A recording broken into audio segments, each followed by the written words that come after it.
और बात शिवसेना के सिंबल और नाम को लेकर जारी कानूनी संग्राम की करते हैं, जिसकी सुनवाई सुप्रीम कोर्ट में हुई, लेकिन उद्धव गुट को राहत अभी भी नहीं मिली। जी हां, चुनाव आयोग के फैसले को कोर्ट ने बरकरार रखा, यानी कि शिवसेना और धनुष बाण दोनों ही शिंदे गुट के पास रहने वाले। दरअसल पिछले साल जून में हुई बगावत के बाद से ही उद्धव ने क्या क्या गंवाया, इसकी लिस्ट बहुत लंबी हो चुकी है। और अब बात तो यहां तक जाने लगी है कि उद्धव के पास बस नाम ही रह जाएगा और बाकी सब कुछ शिंदे जी के पास चला जाएगा।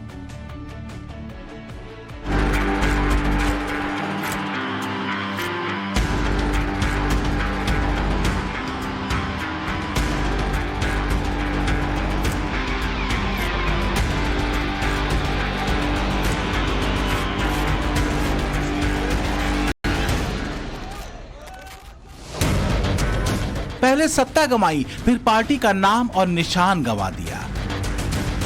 गठबंधन में हैसियत घट गई और अब महाराष्ट्र की राजनीति में ठाकरे परिवार का रुतबा दांव पर लगा है।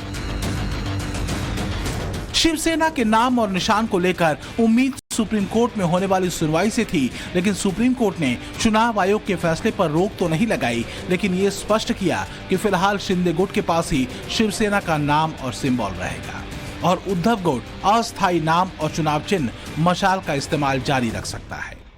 आज ठाकरे गुट को धक्का ही माना जाएगा, क्योंकि इसमें खाली नोटिस हो चुकी है। मैटर सुप्रीम कोर्ट में चलेगा, लेकिन उन पे कोई स्टे नहीं है, यानी ठाकरे गुट को धक्का पहुंचा है। और दूसरी बात, एकनाथ शिंदे गुट को राहत है ओनली नोटिस होने के कारण, यानी इलेक्शन कमीशन का ऑर्डर अभी अप्लाई है और उनके पास पार्टी और सिंबल रहेगा, ये स्पष्ट रूप से हुआ है।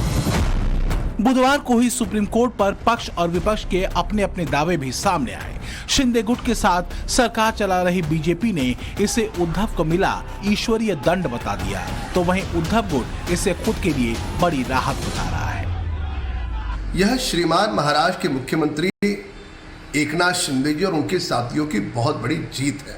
तो कहीं ना कहीं ये श्रीमान उद्धव ठाकरे जी को मिला हुआ ईश्वरीय दंड है और स्वर्गीय बाला साहब ठाकरे जी का ये एकनाथ शिंदे जी को मिला हुआ आशीर्वाद है। और आज सुप्रीम कोर्ट ने हमें आश्वस्त किया है कि जब तक ये सुनवाई यहाँ चलती है, आपके चुनाव चिन्ह मशाल को हम एज इट इज रखेंगे, आपके नाम शिवसेना उद्धव बाला साहब ठाकरे जी को भी हम ऐसे ही रखेंगे और आपके जो विधायक हैं उन पे किसी प्रकार शिंदे गुट अयोग्यता का कारण देकर नोटिस नहीं दे सकता। तो इन सब चीजों को लेकर हम सकारात्मक हैं और हम उम्मीद करते हैं कि आने वाले समय में सुप्रीम कोर्ट हमें न्याय जरूर देगा और एक बार पुनः हमारी शिवसेना हमारे पास होगी। सबको पता है कि ये लड़ाई राजनीतिक है, कानूनी दांवपेच तो सिर्फ लॉजिस्टिक और सपोर्ट सिस्टम पर है। हाँ, उद्धव गुट के लिए राहत ये है कि अगले 2 हफ्ते तक उद्धव गुट के मौजूदा 14 विधायकों के खिलाफ शिंदे गुट कोई व्हिप जारी कर कार्रवाई नहीं करेगा। लेकिन महाराष्ट्र में 8 महीने की सियासी जंग में उद्धव ठाकरे को बहुत कुछ गंवाना पड़ा है। एकनाथ शिंदे और विधायकों की बगावत के बाद उद्धव ठाकरे को सीएम की कुर्सी गंवानी पड़ी, तो उद्धव के बेटे आदित्य ठाकरे के हाथ से मंत्री पद निकल गया। इसके बाद पार्टी का सिंबल तीर धनुष भी उद्धव ठाकरे से छिन गया। 4 महीने बाद आए चुनाव आयोग के फैसले से पार्टी सिंबल शिंदे गुट को मिल गया और फिर चुनाव आयोग ने शिवसेना का सर्वाधिकार महाराष्ट्र के मुख्यमंत्री एकनाथ शिंदे के नाम कर दिया। उद्धव गुट पर शिवसेना ऑफिस के साथ साथ पार्टी फंड भी गंवाने का खतरा मंडरा रहा था, लेकिन सीएम एकनाथ शिंदे ने साफ कर दिया कि वो उद्धव गुट के किसी भी ऑफिस और संपत्ति पर दावा नहीं करेंगे। खुद के स्पीच में महाराष्ट्र राज्य के जो मुख्यमंत्री है उन्होंने बता दिया है सबको कि मैं किसी के संपत्ति के ऊपर दावा नहीं करूंगा। वो ये ऐसा अपना बिहेवियर नहीं है। हमारी जो संपत्ति है वो वंदनीय बाला साहब का विचार है। बाला साहब का विचार ही हमारा धन और संपत्ति है। पिछले साल शिवसेना में फूट हुई तो इसका सबसे बड़ा असर उद्धव ठाकरे की सियासी खत पर पड़ा। कभी महाराष्ट्र विकास आघाड़ी सरकार के कप्तान बनकर महाराष्ट्र की कमान संभाल चुके उद्धव ठाकरे अब वजूद की जंग लड़ रहे हैं। महाराष्ट्र की राजनीति में उद्धव के पास जीरो बैलेंस तो नहीं, लेकिन सवाल यह भी है कि आखिर बचा क्या है। जवाब सीधा और सपाट है, ले देकर उद्धव के पास जमा पूंजी के रूप में संघर्ष का रास्ता और सीमित विकल्प ही बचे हैं। फिलहाल महाराष्ट्र की राजनीति में अभी जो हालात दिख रहे हैं उससे तो लगता नहीं है कि उद्धव ठाकरे के पास जो बचा खुचा है वो बहुत काम का है।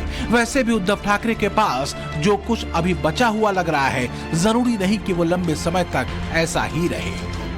अब तो वो भी उसी शिवसेना के एमएलसी हैं जिसके नेता के रूप में एकनाथ शिंदे को सरकारी मान्यता मिल चुकी है।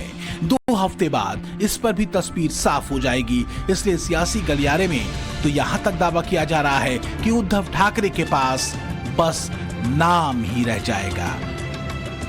ब्यूरो रिपोर्ट, टाइम्स नाउ, नव भारत।